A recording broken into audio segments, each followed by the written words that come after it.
تبدیلی کے تین نشان اللہ محمد اور قرآن، تبدیلی کے تین نشان اللہ محمد اور قرآن، ان کی رحمت کے سائے میں جیوے پاکستان۔ ماہنامہ ترجمان القرآن دور حاضر میں قرآن مجید کے پیغام کو سمجھنے کا بہترین ذریعہ، تازہ شمارے کی آڈیو ریکارڈنگ پیش کی جا رہی ہے، سماعت فرمائیے۔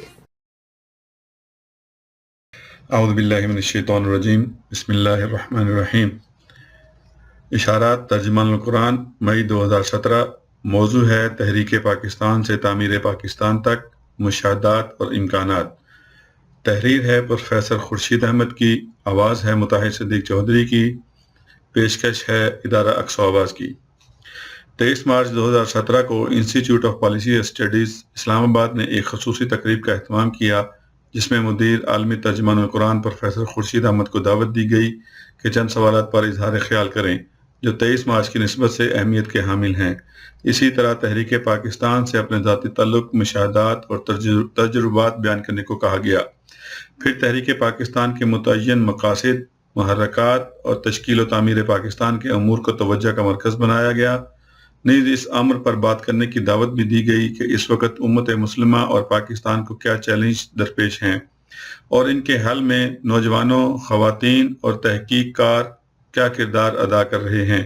یہ گفتگو تدوین کے بعد ترجمان القرآن میں شائع کی گئی، جس کا خلاصہ آپ کی خدمت میں پیش نظر ہے۔ مارچ کے حوالے سے 3 اہم پہلو۔ 23 مارچ کے حوالے سے ہماری قومی تاریخ میں کم از کم 3 پہلو بہت اہمیت رکھتے ہیں۔ اول یہ کہ 23 مارچ 1940 کو قرارداد پیش ہوئی جو سیر حاصل بحث کے بعد منظور کی گئی۔ اگرچہ سیاسی اور اجتماعی زندگی میں قراردادیں بہت سی پیش ہوتی ہیں اور قبول بھی ہوتی ہیں، لیکن وہ قراردادیں جو تاریخ کے رخ کو موڑ دیں وہ بہت کم ہوتی ہیں۔ اس پہلو سے 23 مارچ 1940 کی قرارداد لاہور کا منظور ہونا ایک بڑے اہم اور تاریخی فیصلے کی بنیاد بنا۔ دوم، اسی تسلسل میں دوسری بڑی اہم قرارداد اپریل 1946 میں دلی میں ایک اسکول کے کیمپس میں مسلم لیگ کے منتخب ارکان قومی اور صوبائی اسمبلیوں کے کنونشن کی قرارداد ہے، جو 23 مارچ 1940 کی قرارداد کی تکمیل، اس کی تشریح اور تعبیر اور اسے عملی شکل دینے کا ذریعہ بنی۔ اس قرارداد کے ساتھ ایک عہد نامہ بھی تھا جس پر تمام منتخب ارکان اسمبلی نے دستخط کیے، اور اس میں تحریک پاکستان کے محرک اور منزل دونوں کا معتبر ترین تصور ہمیشہ کے لیے متعین اور محفوظ کر دیا گیا۔ اس سلسلے کا تیسرا سنگ میل قرارداد مقاصد ہے، جو پاکستان کی دستور ساز اسمبلی میں 9 مارچ 1949 کو پیش ہوئی اور 12 مارچ 1949 کو منظور ہوئی۔ پاکستان کی پہلی دستور ساز اسمبلی جو پاکستان بنانے کی جدوجہد میں ہراول دستہ تھی، اور جسے پوری قوم نے یہ کام سونپا تھا کہ ملک کا مستقبل، اس کا آئندہ کا نظام، اس کا دستور، اس کی منزل متعین کرے، یہ قرارداد اسی اسمبلی کا کارنامہ تھی۔ چوتھا کا سنگ میل 1956 کا متفقہ دستور پاکستان تھا۔ اس دستور کا نفاذ بھی 23 مارچ 1956 کو ہوا اور ملک کا نام اسلامی جمہوریہ پاکستان متعین کیا گیا۔ یہ ہماری تاریخ کا بہت بڑا سانحہ ہے کہ مسلح افواج پاکستان کے سپہ سالار جنرل محمد ایوب خان نے اکتوبر 1958 میں اس دستور کو منسوخ کر دیا۔ 1956 کا دستور آج بھی پاکستان میں دستور سازی کی تحریک اور تاریخ کا سنگ بنیاد ہے۔ منسوخی کے باوجود بعد میں جتنے دساتیر بنے وہ اس بنیاد سے نہ ہٹائے جا سکے جو بنیاد اس دستور نے فراہم کی تھی۔ دستور سازی کا مرحلہ۔ پاکستان میں دستور سازی کی تاریخ پر نظر ڈالیں تو معلوم ہوتا ہے کہ جنرل ایوب خان نے 1956 کے متفقہ دستور کو منسوخ کرنے کے ساتھ یہ اعلان بھی کیا تھا کہ پاکستان ایک سیکولر ریاست ہوگا۔ نیز ان کے اس وقت کے شریک کار صدر اسکندر مرزا صاحب سے یہ بات منسوخ بھی رد عام کی گئی تھی کہ وہ لوگ جو اسلامی دستور کی بات کرتے ہیں ان کو کشتیوں میں بٹھا کر بحیرہ عرب کی لہروں کے سپرد کر دیا جائے گا۔ البتہ معیشت اور تاریخ کا فیصلہ کچھ اور تھا۔ فوجی انقلاب کے 1 ماہ کے اندر ہی اسکندر مرزا کو اقتدار سے ہٹا دیا گیا اور پھر اسلام کے داعیوں کو نہیں بلکہ خود ان کو سمندر پار رخصت کر دیا گیا۔ فاعتبروا یا اولی الابصار۔ 1962 میں انہی فیلڈ مارشل ایوب خان نے ملک کو دستور دیا جس میں ملک کا نام اسلامک ریپبلک آف پاکستان، اسلامی جمہوریہ پاکستان کی بجائے ریپبلک آف پاکستان جمہوریہ پاکستان تھا، اور اس میں سے قرارداد مقاصد کے چند نمایاں دینی پہلو نکال دیے گئے۔ 1956 کے دستور میں جو ایک دفعہ تھی کہ کوئی قانون سازی قرآن و سنت کے خلاف نہیں ہوگی، اسے بھی تحلیل کر دیا گیا۔ بہرحال فوجی اقتدار کے زور پر 1962 میں یہ دستور نافذ کیا گیا۔ اس کے 3 ماہ بعد پاکستان کی قومی اسمبلی بنی، اور اس اسمبلی کے اندر جو پہلی بھرپور بحث ہوئی وہ سیاسی پارٹیوں کے قانون پر ہوئی تھی۔ اس اسمبلی نے اس قانون میں زور دے کر یہ شک شامل کی کہ پاکستان کی ہر سیاسی پارٹی کے لیے لازم ہوگا کہ وہ اسلامی آئیڈیالوجی سے مطابقت رکھے۔ اس پر بحث کے دوران سیکولر طبقے نے ایڑی چوٹی کا زور لگا دیا کہ اسلامی نظریہ اور اس سے مطابقت کی شرط قانون میں نہ آئے، مگر اس میں انہیں بری طرح شکست ہوئی، اور ایوب خان کے دستور ہی کے تحت بننے والی اسمبلی نے سیکولرزم کو مسلط کرنے کی سازش کو شکست دی اور پاکستان کی اسلامی شناخت کو بحال اور تحفظ دینے کا اہتمام کیا۔ 1962 کے دستور میں پہلی آئینی ترمیم ہوئی تو وہ یہ تھی کہ پاکستان کا نام اسلامک ریپبلک آف پاکستان ہوگا۔ قرارداد مقاصد کو ان الفاظ کے ساتھ جن میں وہ مارچ 1949 میں پاس ہوئی تھی بحال کیا گیا، اور دستور کی یہ شک کہ قرآن و سنت کے خلاف کوئی قانون سازی نہیں ہوگی، اسے بھی اصل شکل میں بحال کیا گیا۔ یہ تینوں چیزیں 1964 میں اس وقت منظور ہوئیں جب پروفیسر خورشید احمد اور جماعت اسلامی کی پوری مرکزی قیادت جیل میں تھی۔ اسلامی آئیڈیالوجی کا یہی تسلسل 1973 کے دستور میں بھی ملے گا۔ یاد رہے کہ جب اس کا پہلا ڈرافٹ پیپلز پارٹی نے پیش کیا تو اس میں ملک کو سوشلسٹ ریپبلک آف پاکستان قرار دیا گیا۔ مجودہ آرٹیکل 3 یہ تھا کہ پاکستان ایک سوشلسٹ ریاست ہوگی، مگر پیپلز پارٹی نے عوام کی اسلام سے وابستگی کا احترام و اعتراف کیا۔ بالآخر ایک محدود، لادین اور سوشلسٹ اقلیت کی رائے پر عوام کی امنگوں کو ترجیح دی۔ پھر دستور کے اندر وہ تمام اسلامی شکیں جو 1956 کے دستور کا حصہ تھیں ان کو اور زیادہ بہتر انداز سے دستور کا حصہ بنا لیا۔ اس طرح ہم کہہ سکتے ہیں کہ 1973 کا دستور بنیادی طور پر ایک اسلامی، جمہوری، فلاحی اور ایک وفاقی دستور ہے۔ یہ دستور مذکورہ چاروں خوبیاں رکھتا ہے، اور یہ دستور بھی 10 اپریل 1973 کو منظور ہوا اور 14 اگست 1973 کو نافذ العمل ہوا۔ اس طرح 23 مارچ 1940 میں جس سفر کا آغاز ہوا تھا اور جس کے نتیجے میں اپریل 1946، مارچ 1949 اور مارچ 1956 میں ایسے سنگ ہائے میل طے کیے گئے تھے کہ جن سے ہمیشہ کے لیے پاکستان کی شناخت اور منزل کا تعین ہو گیا۔ مسلمانوں کی تاریخ کا ایک اہم باب۔ بنیادی بات یہ ہے کہ مسلمان پہلے دن سے ایک نظریاتی امت ہیں۔ اس امت کی بنیاد رنگ پر نہیں، نسل پر نہیں، زبان پر نہیں، خطے پر نہیں، مفادات پر بھی نہیں ہے، حتیٰ کہ مشترکہ تاریخ پر بھی نہیں ہے، بلکہ اس کی بنیاد عقیدے اور ایمان پر ہے۔ اس کی بنیاد نظریے پر ہے جو قرآن و سنت سے ماخوذ ہے۔ یہی ہماری شناخت بھی ہے، مگر ہماری قوم قیادتوں نے نہ صرف یہ کہ اس کا احترام نہیں کیا ہے بلکہ عملاً اس سے انحراف بھی کیا ہے۔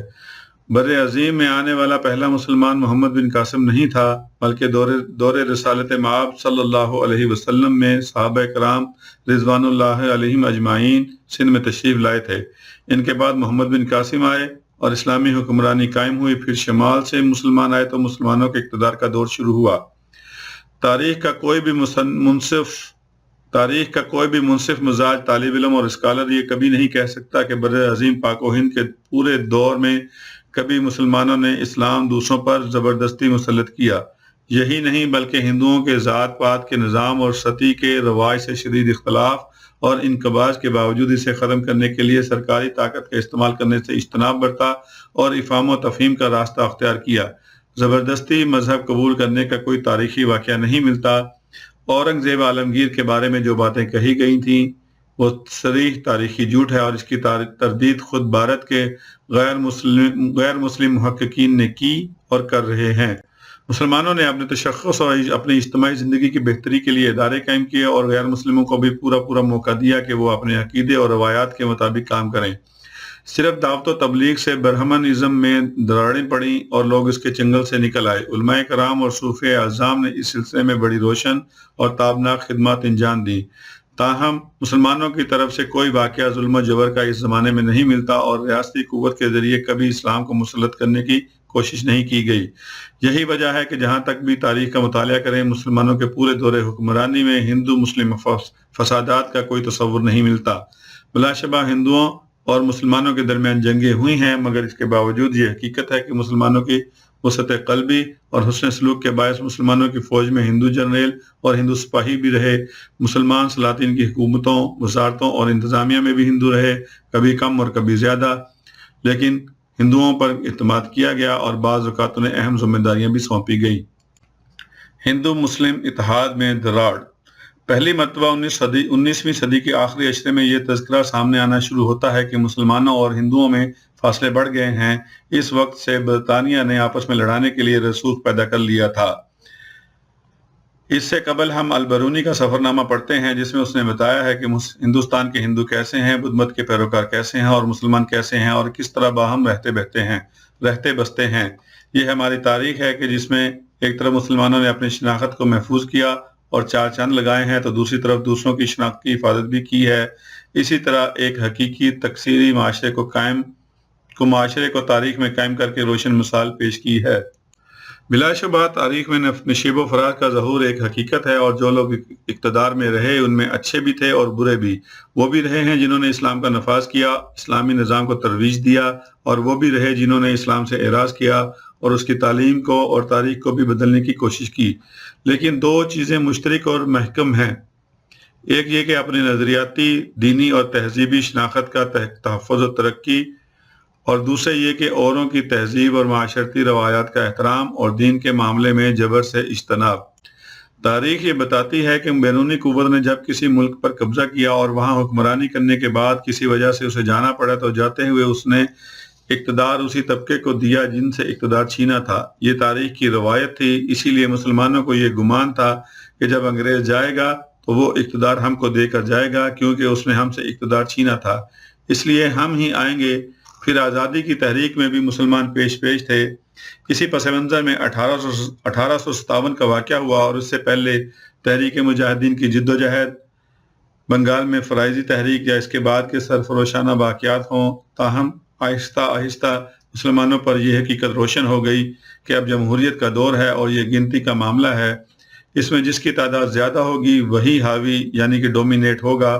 میونسپل ریفارمز کی تحریک ہندوستان میں 1890 کے عشرے میں شروع ہو گئی تھی۔ سر سید احمد خان ان پہلے لوگوں میں سے ہیں جنہوں نے اس کا ادراک کیا۔ انہوں نے کہا کہ مسلمانوں اور غیر مسلموں کے سیاسی مستقبل کی از سر نو تشکیل کرنی پڑے گی، وگرنہ مسلمان اس خیال میں تھے کہ ہم غالب آ جائیں۔ 1906 میں آل انڈیا مسلم لیگ ڈھاکہ میں قائم ہوئی۔ بنیادی مقصد یہ تھا کہ مسلمانوں کے مفادات کا تحفظ ہو، مسلمانوں کو ان کی ثقافت، ان کے دین اور ان کی تعلیم و معاشرت اور ان کی روایات، ان کے حقوق سے آگاہی ہو۔ اس طرح مسلم لیگ 1906 سے لے کر 1936 تک محض مسلمانوں کے حقوق کا تحفظ کرنے کے لیے آواز بلند کرتی رہی۔ اس عرصے میں ایک بڑا اہم سنگ میل دسمبر 1916 کا میثاق لکھنؤ ہے۔ پھر 1958 میں نہرو رپورٹ آئی جو واضح طور پر ہندو مفادات کی محافظ تھی۔ اس کے جواب میں قائد اعظم نے کی زیر صدارت مسلم لیگ نے مارچ 1929 میں 14 نکات پیش کیے جو مسلم مفادات کے تحفظ کی نہایت اہم دستاویز تھی، جو آگے چل کر قیام پاکستان کی بنیاد بنی۔ اس میں جداگانہ انتخاب مسلمانوں کے جداگانہ وجود کے تحفظ کا وسیلہ بنے۔ یہ اقدامات مسلمانوں کا سیاسی ورژن بڑھانے کے لیے کیے گئے۔ پھر ان کے سیاسی، تعلیمی اور معاشرتی حقوق کے تحفظ کو زبان دی گئی۔ یاد رہے کہ سائمن کمیشن رپورٹ 1930 کو ہندوؤں نے جس طریقے سے استعمال کیا اور جس طرح یہ واضح کر دیا کہ ہندو غلبہ ہی ہندوستان کا سیاسی مستقبل ہوگا، تو یہ وہ موقع تھا جب مسلمان ہل گئے اور پھر انہوں نے ایک نئی حکمت عملی وضع کی۔ آخری منزل جن کی دو قومی نظریے کے تحت مسلمانوں کے لیے جداگانہ اور آزاد ملک کا حصول ٹھہرا۔ دو قومی نظریے کی اساس۔ غالباً 1888 میں عبدالحلیم شرر نے اس پہلو پر ایک متعین شکل میں توجہ دلائی تھی۔ ان سے لے کر کے ڈاکٹر سید عبداللطیف تک تقریباً 170 افراد نے کھل کر یا اشارتاً سیاسی زبان میں یا علمی اسلوب میں تقسیم ہند اور دو قومی نظریے کی بات کی، لیکن اس میں فیصلہ کن چیز 1930 میں علامہ محمد اقبال کا خطبہ الہ عباد ہے، جس میں جس میں علامہ اقبال نے اپنی سوچ کو بڑی قوت اور دلیل کے ساتھ اور دردمندی اور سیاسی فہم و فراست کے ساتھ پیش کیا ہے۔ اقبال نے اپنے خطاب میں کہا تھا کہ یہ ایک ناقابل انکار حقیقت ہے کہ یہ بحیثیت ایک اخلاقی نصب العین اور نظام سیاست اس آخری لفظ سے میرا مطلب ایک ایسی جماعت ہے جس کا نظم و انضباط کسی نظام قانون کے ماتحت عمل میں آتا ہو، لیکن جس کے اندر ایک مخصوص اخلاقی روح سرگرم کار ہو۔ اسلام ہی وہ سب سے بڑا جزو ترکیبی تھا جس سے مسلمانان ہند کی تاریخ حیات متاثر ہوئی۔ اسلام ہی کی بدولت مسلمانوں کے سینے ان جذبات سے معمور ہوئے جن پر جماعتوں کی زندگی کا دار و مدار ہے۔ ہندوستان میں اسلامی جماعت کی ترکیب صرف اسلام کی رہین منت ہے۔ آگے چل کر انہوں نے یہ بھی کہا تھا کہ میں دوسری قوموں کے رسوم و قوانین اور ان کے معاشرتی اور مذہبی اداروں کا دل سے احترام کرتا ہوں، بلکہ بحیثیت مسلمان میرا یہ فرض ہے کہ اگر ضرورت پیش آئے تو قرآنی تعلیمات کے حسب اقتضاء میں ان کی عبادت گاہوں کی حفاظت کروں۔ تاہم مجھے اس انسانی جماعت سے دلی محبت ہے جو میرے طور طریقوں اور میری زندگی کا سرچشمہ ہے، جس نے اپنے دین اور اپنے ادب، اپنی حکمت اور اپنے تمدن سے بہرہ مند کر کے مجھے وہ کچھ عطا کیا جس میں میری موجودہ زندگی کی تشکیل ہوئی۔ یہ اسی کی برکت ہے کہ میرے ماضی نے از سر نو زندہ ہو کر مجھ میں یہ احساس پیدا کر دیا ہے کہ وہ اب میری ذات میں سرگرم کار ہے۔ دوسری طرف ہم قائد اعظم کے ہاں تدریج دیکھتے ہیں۔ قائد اعظم پہلے ہندو مسلم اتحاد کے نقیب تھے، لیکن جب انہوں نے محسوس کیا کہ ہندو قوم اور قیادت کے اصل عزائم کیا ہیں تو وہ اس نتیجے پر پہنچے کہ اس مصنوعی اتحاد میں مسلمانوں کا مفاد نہیں۔ 1929 سے لے کر 1936 تک وہ اس موقف پر واضح اور مطمئن ہو گئے کہ مسلمانوں کے لیے ایک الگ ریاست ضروری ہے۔ 1937 کے انتخابات اور ہندوؤں کی زیادتیوں نے اس موقف کو مزید تقویت دی۔ یہ ہے وہ پس منظر جس میں مارچ 1940 میں قرارداد لاہور پاس ہوئی۔ اس میں پہلی بات یہ کہی گئی ہے کہ مسلمان ایک قوم ہیں، ان کا اپنا نظام ہے، اس حیثیت سے ان کا سیاسی مستقبل بھارت یا ہندوؤں کے ساتھ مل کر چلنے میں نہیں ہے، انہیں اپنا راستہ الگ نکالنا چاہیے۔ دوسری بات یہ کہ جن جن صوبوں میں مسلمانوں کی اکثریت ہے ان پر مبنی مسلمانوں کی ایک بڑی ریاست بنا دی جائے۔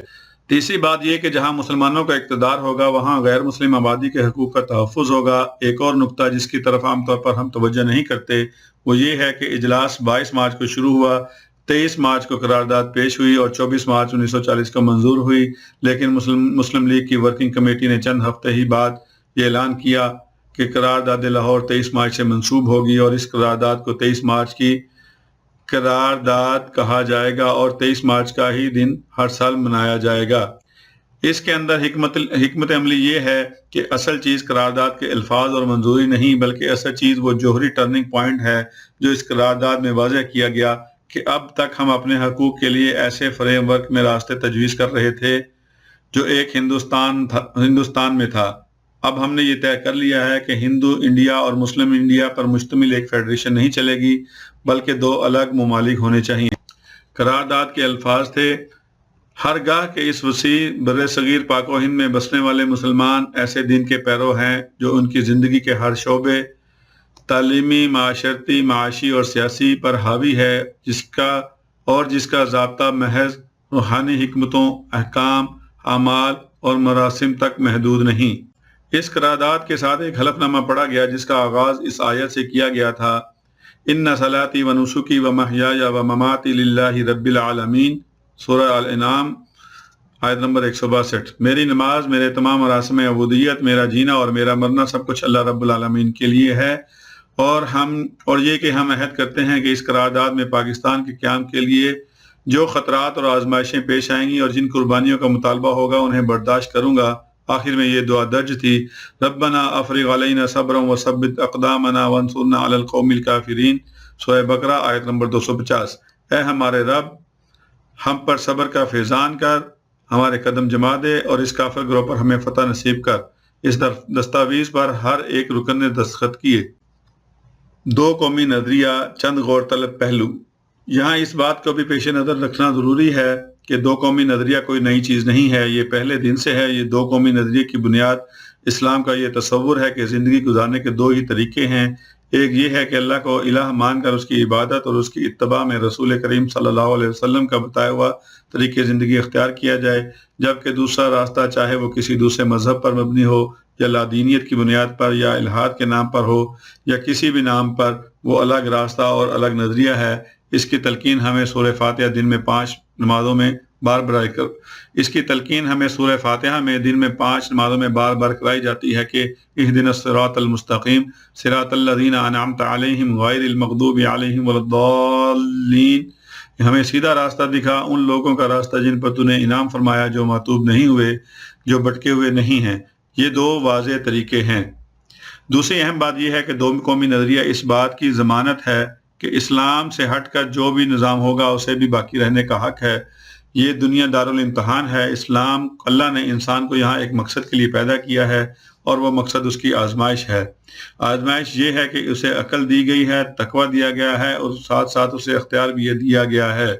فَأَلْهَمَهَا فُجُورَهَا وَتَقْوَاهَا، یعنی بدی اور پرہیزگاری کے اختیار میں سے اب اسے منتخب کرنا ہے، خیر یا شر، اسلام یا غیر اسلام، حلال یا حرام، اللہ کی عبادت یا طاغوت کی عبادت۔ لیکن جو انتخاب بھی وہ کر لے اس پر قائم رہنے کا حق ہے، اسے اس پر قائم رہنے کا حق ہے۔ کسی دوسرے کو اختیار نہیں کہ زبردستی اس کے اوپر اپنی بات کو ٹھونسنے کی کوشش کرے۔ اسی طرح جو استدلال وہ اختیار کرے گا اس کے نتائج بھی اسے بھگتنے پڑیں گے، دنیا میں بھی اور آخرت میں بھی۔ لیکن اختیار بہرحال اسے حاصل ہے جس سے اس کو محروم نہیں کیا جا سکتا۔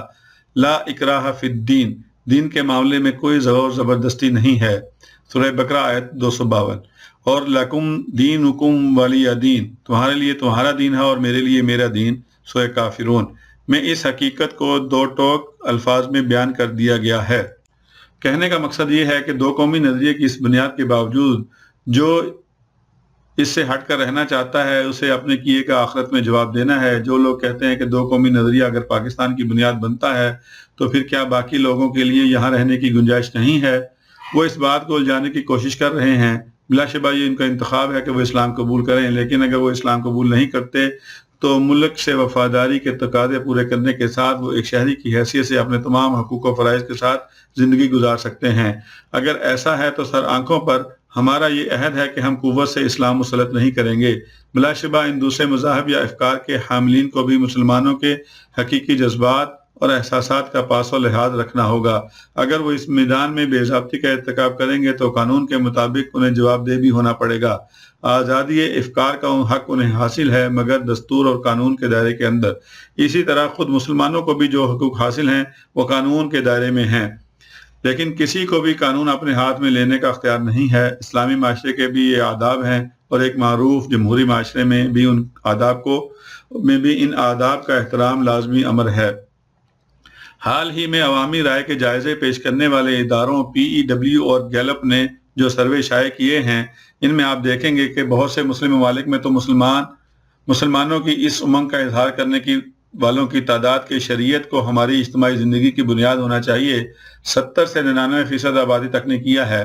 باقی ممالک میں بھی مسلمان 20 سے 40% تک کہتے ہیں کہ شریعت کو ہمارا قانون اور نظام ہونا چاہیے۔ اگر جمہور کی عظیم اکثریت کا یہ فیصلہ ہے تو اس کا احترام دوسرے مذاہب کے لوگوں کے لیے بھی ضروری ہے، ورنہ یہ سب اقلیت کے استبداد کے مترادف ہوگا۔ 2 قومی نظریے کی حکمت عملی یہ ہے کہ مسلمان جہاں اکثریت میں ہیں اور جہاں اس پوزیشن میں ہیں کہ اپنے مستقبل کو خود طے کر سکتے ہیں، وہاں ان کے لیے صحیح راستہ یہ ہے کہ وہ اپنی زندگی اسلام کے مطابق گزاریں اور نظام حکومت اس کی بنیاد پر کار فرما ہو۔ جہاں وہ اقلیت میں ہیں تو ان کے لیے صحیح راستہ یہ ہے کہ وہاں وہ امن سے رہیں، دوسروں کے حقوق کا بھی خیال رکھیں، لیکن اپنے نظریے، کمیونٹی، معاشرت اور روایات کی جس حد تک حفاظت کر سکتے ہیں ان کا تحفظ کریں۔ اس تشخص کو تحلیل نہ ہونے دیں، اس کے لیے جدوجہد کریں اور دعوت و تبلیغ کا عمل جاری رکھیں۔ البتہ یہ ایک تاریخی حقیقت ہے کہ آج کی اقلیت کل کی اکثریت میں بدل سکتی ہے، لیکن یہ عمل دعوت و تبلیغ کے ذریعے جاری رکھنا چاہیے۔ مسلم دنیا درپیش چیلنج۔ جہاں تک مسلم دنیا کا تعلق ہے، ہم اس وقت بلا شبہ ایک بہت بڑی آزمائش اور بڑے ہی نازک دور سے گزر رہے ہیں۔ 20ویں صدی میں ہم پر اللہ کے بے پناہ انعامات برسے ہیں، لیکن ہم نے ان کا حق ادا نہیں کیا۔ 20ویں صدی کا آغاز اس طرح ہوا تھا کہ صرف 4 مسلم ممالک دنیا کے نقشے پر آزاد نظر آتے تھے، باقی ساری مسلم دنیا مغربی سامراجی طاقتوں کی غلام تھی۔ بعض دفعہ یہ بات کافی الجھن کا باعث بنتی ہے جب لوگ کہتے ہیں کہ ریاست کو اسلامی نہیں کہنا چاہیے۔ قانونی اعتبار سے ریاست ایک قانونی وجود ہے، اور ایک قانونی وجود کی قانونی وجود کی طرح اس کا ایک طبعی مقام ہے۔ بالکل اسی طرح اس کا سیاسی اور نظریاتی وجود اور مقام بھی ہے۔ اگر ایک ریاست کرسچین ہو سکتی ہے، ایک جمہوری ریاست ہو سکتی ہے۔ اگر ایک ریاست کرسچین ریاست ہو سکتی ہے، ایک جمہوری ریاست ہو سکتی ہے، ایک ویلفیئر اسٹیٹ ہو سکتی ہے، ایک یہودی اسٹیٹ ہو سکتی ہے، ایک بدھسٹ اسٹیٹ ہو سکتی ہے، ایک ہندو اسٹیٹ ہو سکتی ہے، تو ایک اسلامک اسٹیٹ کیوں نہیں ہو سکتی؟ مسلمانوں کا ایک گروہ کہتا ہے کہ اس کے لیے کوشش کی ضرورت نہیں، بلکہ یہ تو ایک انعام ہے، لیکن وہ اس بات کا جواب نہیں دیتا کہ ریاست تو کیا زندگی میں بھی کوئی چیز آپ سے آپ حاصل نہیں ہو سکتی، اس کے لیے کوشش کرنا ہوگی۔ ہاتھ پر ہاتھ رکھ کر بیٹھ جانے سے یہ انعام نہیں مل سکتا۔ رزق اللہ کی نعمت ہے، لیکن کیا رزق کے لیے کوشش نہیں کی جاتی؟ اسلامی ریاست کا وجود اللہ کی نعمت اور انعام ہے، تو اس کے قیام کے لیے جدوجہد اور کوشش بھی ضروری ہے۔ اور پھر جب قرآن خود کہتا ہے کہ وَأَقِیمُوا الصَّلَاةَ وَآتُوا الزَّکَاةَ اور امر بالمعروف اور نہی عن المنکر، یعنی کہ ہمیں یہ کہا جاتا ہے کہ جہاں تم نماز قائم کرتے ہو، زکوٰۃ ادا کرتے ہو، وہاں امر بالمعروف اور نہی عن المنکر کی ذمہ داری ادا کرنا بھی تمہارا فرض منصبی ہے۔ امر کے معنی درخواست کرنا نہیں، اور نہیں کے معنی محض مطلبہ کرنا نہیں ہے، بلکہ نیکی کو قائم کرنا اور بدی سے روکنا ہے۔ یہ کام ریاستی قوت کا متقاضی ہے، محض بعض و تلقین اس کے لیے کافی نہیں ہے۔ البتہ یہ ضروری ہے کہ ریاست بھی ان کی حدود کی پابند رہے جو اللہ اور اس کے رسول صلی اللہ علیہ وسلم نے مقرر فرما دیے ہیں۔ 20ویں صدی کے آخری اشروں میں بدقسمتی سے ہم نے اس معاشی انعام کا فائدہ نہیں اٹھایا جو اللہ تعالیٰ نے مسلم امت کو عطا کیا تھا۔ ہمارے ریاستی نظام اور ہماری قومی قیادتیں جاہلیت کی بنیاد پر خود مسلمانوں ہی کے خلاف ظلم و زیادتی کا ارتکاب کرتی چلی آ رہی ہیں۔ تاہم اس ظلم و جور اور بے اتنائی کے باوجود اصلاح اور تبدیلی کی قوتیں ہر جگہ کار فرما ہیں۔ تمام خرابیاں، تضادات اور کمزوریاں اپنی جگہ، مگر ہمارے پاس وہ استعداد اور قوت اور جذبہ بھی موجود ہے جسے متحرک، منظم اور علمی اور اخلاقی اعتبار سے تقویت بہم پہنچانے کی ضرورت ہے، اور جہاں جہاں ہم کوشش کریں گے انشاءاللہ اس کے نتائج بھی ملیں گے۔ نشیب و فراز اپنی جگہ، لیکن ان سب کے باوجود انشاءاللہ حالات بدلیں گے، اور تبدیلی کی یہ امید بالخصوص نوجوانوں سے ہے۔ آج مسلم دنیا کی 50 سے 60% آبادی نوجوانوں پر مشتمل ہے۔ یہ ایک بڑا ہی قیمتی اثاثہ اور بہت بڑی قوت ہے۔ ان سب کے لیے ایک ہی مشورہ ہے کہ زندگی کو محض کھانے پینے اور آرام کے لیے استعمال نہ کریں، بلکہ زندگی کا مقصد پہچانیں، سمجھیں، اور پھر اس مقصد کے مطابق اپنے آپ کو تیار بھی کریں، اور اس مقصد کو بروئے کار لانے کی کوشش بھی کریں۔ تبدیلی کے لیے کام انفرادی سطح پر بھی ہو رہا ہے اور اجتماعی سطح پر بھی۔ یہ کام کرتے ہوئے جو کچھ ہمیں کرنا ہے، اگر اسے 2-3 لفظوں میں ادا کیا جائے تو وہ یہ ہیں: خدا شناسی، خود شناسی اور خلق شناسی۔ خدا شناسی سے مراد یہ ہے کہ اللہ کو پہچانے اور اس کے وجود کا جو پیغام ایک بندہ خاکی کے لیے پیغمبروں نے پہنچایا ہے اس کے مطابق زندگی گزاریں۔ خود شناسی یہ ہے کہ میں خود کیسا ہوں اور اللہ اور اس کے رسول صلی اللہ علیہ وسلم مجھے کیسا دیکھنا چاہتے ہیں، اور قرآن و سنت میں میرے لیے کیا نمونہ دیا گیا ہے، کیا ہدایت دی گئی ہے۔ پھر ہے خلق شناسی، یعنی کہ اس کے نتیجے میں اللہ کی مخلوق سے میرے تعلقات کیسے ہوں، اپنے اعزا، خاندان، محلے، بہن بھائیوں، دوستوں، دشمنوں، کافروں، مسلمانوں، اداروں یعنی خاندان سے لے کر ریاست تک اپنی منصبی ذمہ داری معلوم ہونا چاہیے۔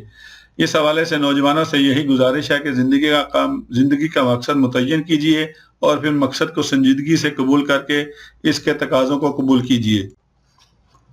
خواتین کا میدان کار۔ اسی طرح مسلم دنیا میں پروپیگنڈے کے زور پر ایک مسئلہ پیدا کیا گیا، اور وہ ہے خواتین کے بارے میں اسلامی تعلیمات کی مسخ شدہ تعبیر اور اتہام بازی۔ اس ضمن میں یہ واضح رہنا چاہیے کہ اسلام کی نظر میں کامیابی کے معیار کے اعتبار سے مرد و زن کے درمیان کوئی فرق نہیں کیا گیا۔ قرآن نے اپنے اسلوب میں اس معاملے میں واضح طور پر وضاحت کی ہے کہ ایمان لانے والے مرد، ایمان لانے والی عورتیں، تقوی اختیار کرنے والے مرد، تقوی اختیار کرنے والی عورتیں، پھر امر بالمعروف و نہی عن المنکر کو جس طرح مردوں کے لیے فریضہ قرار دیا گیا ہے، اسی طرح عورتوں کے لیے بھی حکم دیا گیا ہے۔ یہ ضرور ہے کہ اپنی صلاحیت، اپنی ذمہ داریوں اور اپنے ماحول کے اعتبار سے وہاں فرق ہو سکتا ہے، لیکن مقام میں، حقوق میں اور کردار میں کوئی فرق نہیں ہے۔ یہ بھی اللہ کا کرم ہے کہ اس نے عقیدے کی بنیادیں تفصیل کے ساتھ بتا دی ہیں، جس میں نہ کوئی اضافہ ہو سکتا ہے اور نہ کمی۔ عبادات کا معاملہ جو اللہ سے انسانوں کو جوڑتا ہے اور بندوں کو اللہ کی مرضی اور بندگی کے لائق کرتا ہے، اس کی پوری تفصیل دے دی۔ اس میں کوئی بھی تبدیلی نہیں کی جا سکتی، حلال کو حرام نہیں کیا جا سکتا اور حرام کو حلال نہیں کیا جا سکتا۔ واضح رہے کہ خاندان کے بارے میں قرآن میں تفصیل سے رہنمائی دی گئی ہے، البتہ معاشی، سیاسی، اجتماعی اور بین الاقوامی معاملات کے بارے میں صرف رہنما اصول یعنی کہ گائیڈ لائنز دیے ہیں، تاکہ حالات کے مطابق اور زمانے کی ضروریات کی مناسبت سے ان کی روشنی میں راستہ بنائیں۔ یہی وجہ ہے کہ رسول اکرم صلی اللہ علیہ وسلم نے جہاں قرآن پہنچایا، اس کی تعلیم دی، وہیں قرآن کے مطابق تزکیہ کیا اور حکمت کی تعلیم دی۔ حکمت کی تعلیم نام ہے اس بات کا کہ الہامی ہدایت کی روشنی میں آپ اپنے دور میں اپنے حالات کے مطابق کیسے کام کریں۔ نبی اکرم صلی اللہ علیہ وسلم نے اپنے عمل سے یہ کر دکھایا، اس لیے سنت و حدیث میں ہمارے لیے یہی نمونہ ہے، یہی ایک طرز فکر و عمل ہے جس نے ہر دور میں امت کو اور افراد کو بھی راستہ دکھایا ہے۔ عصر حاضر کے تقاضے اور فکر و تحقیق۔ عصر حاضر کے تقاضوں کو جاننے کے لیے علمی و تحقیقی جدوجہد ناگزیر ہے۔ تحقیق کے بارے میں درخواست کی جاتی ہے کہ تحقیق سے پہلے پڑھنے کی عادت ڈالی جانی چاہیے۔ یہ بات بڑی تشویش اور بڑے دکھ کا باعث ہے کہ ہماری قوم میں بحیثیت مجموعی پڑھنے کی عادت کم ہو رہی ہے۔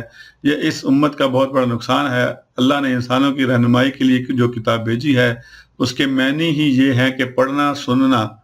جدید ٹیکنالوجی سے ضرور آپ فائدہ اٹھائیں، لیکن کتاب سے آپ کا تعلق رہنا چاہیے۔ دوسری چیز یہ ہے کہ پڑھنے کے ساتھ ساتھ سوچنا، سمجھنا، پھر تحقیق کے لیے ادارتی سطح پر کام کرنا وقت کا تقاضا ہے۔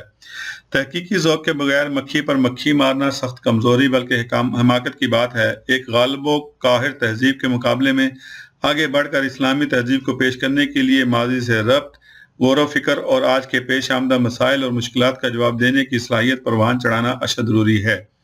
تیسری یہ چیز ہے کہ حقائق یعنی فیکٹس کے بارے میں کبھی کمپرومائز نہ کیجیے۔ حقائق کے بارے میں نہ انکار کیجیے اور نہ ان کے باب میں من مرضی سلیکٹو کے اسیر بنیے۔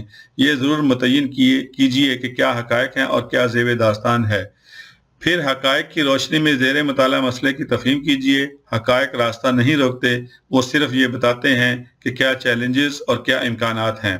یعنی کہ حقائق، تحقیق اور تفہیم کا کام بہت باریک اور نازک ہے۔ اس ضمن میں سہل انگاری کی کوئی گنجائش نہیں۔ یہی وجہ ہے کہ جو لوگ محنت نہیں کرتے، ان کی تحقیق معیار کے اعتبار سے کمزور چیز ہوتی ہے۔ اس ایپ سے بچنے کی ضرورت ہے۔ مختصراً یہ کہ ہمارا سارا کام پروفیشنل انداز میں ہونا چاہیے۔ جزاکم اللہ خیر، والسلام۔